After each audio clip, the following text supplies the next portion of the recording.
ఏది కూడా సమీక్షలు చేయడం కానీ జవాబుదారీతనాన్ని ఫిక్స్ చేయడం చాలా ఈజీ అయింది.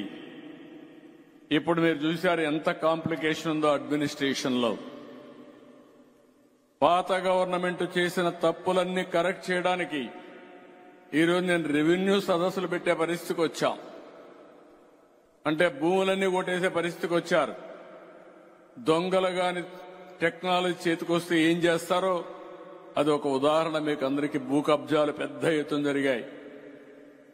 టెక్నాలజీని మిస్యూజ్ చేసి తప్పుడు విధాలు పెట్టి ఒకరి భూమి ఇంకొకరు రాసేసుకుని మొత్తం అంతా కూడా రాష్ట్రం అంతా ఒక భయంకరమైన పరిస్థితి క్రియేట్ చేసి ఒక రోజులో 12,000 పిటిషన్స్ వచ్చాయంటే ఇంకా ఒకరు నెలంతా జరిగితే ఎన్ని లక్షల మంది ఈ ఇబ్బందులు పడ్డారో మీరు గుర్తుపెట్టుకోవాల్సిన అవసరం ఉంది.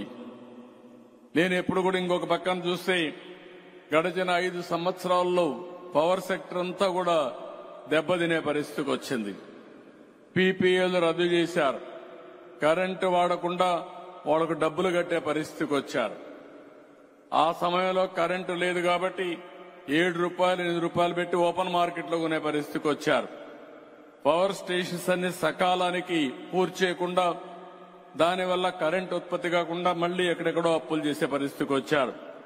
అన్ని కూడా తప్పుడు నిర్ణయాలు చేసి అధిక ధరకు కరెంటు కొని ఈరోజు డిపార్ట్మెంటే సంక్షోభంలో పడే పరిస్థితికి వచ్చింది. 9 సంవత్సరాలు 9 సార్లు కరెంటు ఛార్జీలు పెంచి 33,000 కోట్ల రూపాయలు అదనంగా కరెంటు భారం వేశారు.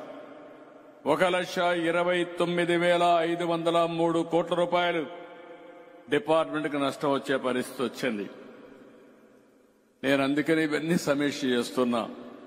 పోయిన గవర్నమెంట్ చేసిన తప్పులు తప్ప మళ్లీ ఏమాత్రం కూడా ఈ డిపార్ట్మెంట్ లో కరెంటు ఛార్జీలు పెంచకుండా సమర్థత పెంచి మీకు న్యాయం చేసే బాధ్యత మేము తీసుకుంటామని మరొక్కసారి మీ అందరికీ హామీ ఇస్తున్నా.